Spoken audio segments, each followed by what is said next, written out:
of bringing two peoples together. I actually think that the most logical step in deepening our ties and transcending the challenges of today is quite a bit simpler, and it can be summarized in just 3 letters: BLT. But before I get into what I mean by that, let us just hear a quick word from today's video sponsor, Incogni. Hello, friends. So if you're anything like me, opening your email inbox can be quite a source of stress and annoyance these days, just because there's so much spam in there. Same with answering your phone on account of all of the obnoxious robocalls. These are the sort of pesky annoyances that make every day just a little bit worse. But the question is, what are you doing about it? All of this spam that we're dealing with doesn't just materialize from nowhere, after all. It is rather the result of data brokers who are selling all of the personal information that you've submitted online over the years to various advertisers and scammers. So, how can you get them to stop? My preferred way is soliciting the services of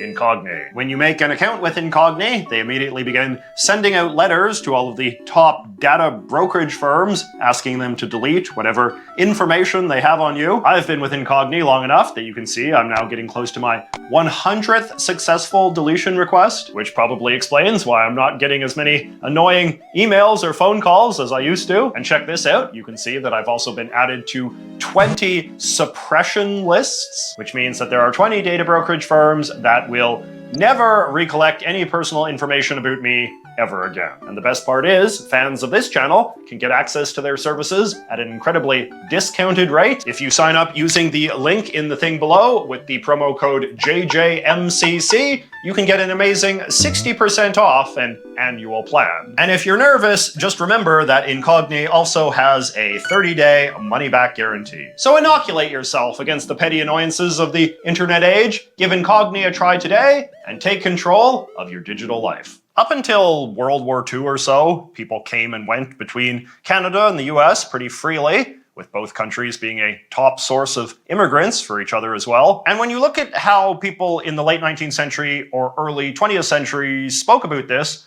they would often talk more about North America being defined by its cities rather than countries. So like when Ernest Hemingway moved to Toronto in the 1920s to work as a reporter, or when Trump's own grandfather moved to Dawson City during the Klondike Gold Rush, they understood what they were doing more in terms of pursuing opportunities within a continent rather than emigrating across an international border. I made a whole video a while ago where I discussed the ways in which Canadians have been taught over time to care more about the border, and the degree that a sense of Canadian nationalism based around hating and fearing the US is something that was encouraged from the top down. This was one of the defining stories of Canada's 20th century, the rise of government-led anti-Americanism as the centerpiece of the middle-class Canadians' sense of self at precisely the time that the Canadian middle class was growing large and powerful. I myself grew up at a time when middle-class anti-Americanism was a very powerful force in Canadian culture, but I have to say it really feels like it's declined a fair bit in the last decade or so. For all of his flaws, Prime Minister Trudeau has never made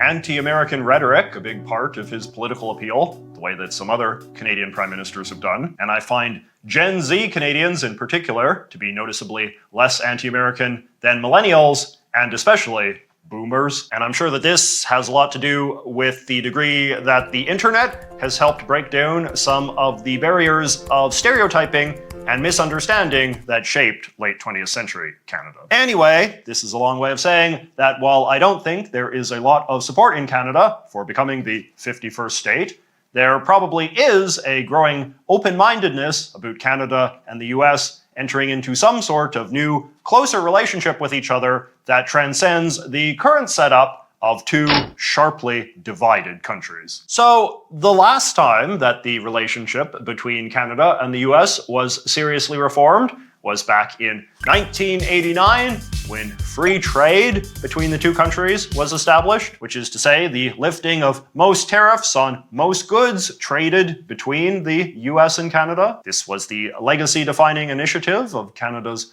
recently deceased Conservative Prime Minister, Brian Mulroney, who was re-elected on a pro-free trade platform in 1988, overcoming an enormous onslaught of anti-American demagoguery from his rivals. I actually bought this anti-free trade brochure from the '88 election the other day, and it is full of just page after page of the most savage anti-American rhetoric and fear-mongering, including multiple anti-American cartoons that make an analogy between free trade and rape. But Mulrooney won, and a treaty known as the Canada-US Free Trade Agreement, or FTA, came into effect at the dawn of 1989. And the economic benefits that it brought to Canada quickly made it go from a polarizing proposal to a bipartisan consensus. In 1994, Mulrooney's Liberal successor as Prime Minister, Jean Chrétien, then approved the expansion of the FTA into the NAFTA, or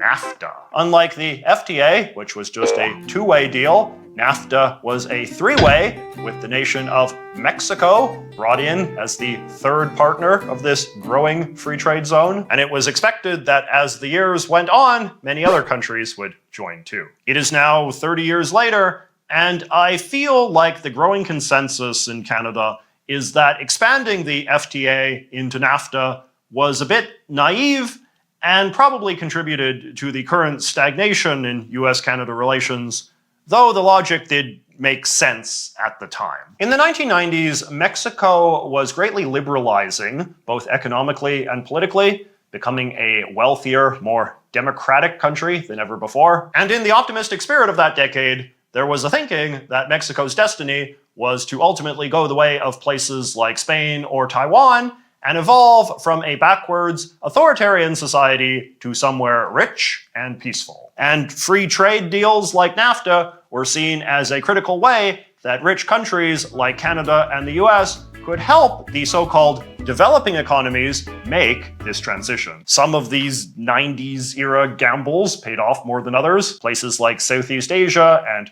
Eastern Europe came out quite well as a result of liberalization initiatives, while places like Russia and China obviously did not. And while Mexico isn't as extreme as those two, it's not a great success story either. Mexico's GDP per capita remains much lower than countries like Poland or South Korea, while its homicide rate is vastly higher than nations like Chile or Argentina. Politically, Mexico has been plagued by a dangerous rise of powerful and violent drug cartels, which has made its leaders more authoritarian in response, as well as created an immigration crisis that has in turn manifested as a crisis at the US border. NAFTA has helped Mexico continue to economically integrate with the US, but Canada-Mexico trade remains vastly more marginal. In contrast to US-Canada trade, which is worth nearly $1 trillion a year, Mexico-Canada trade only represents about $50 billion annually, which puts Mexico closer to one of Canada's second-tier trade partners after the US and China, none of whom, it is worth noting, we have free trade agreements with. Mexico-US relations, meanwhile, have become extremely dysfunctional,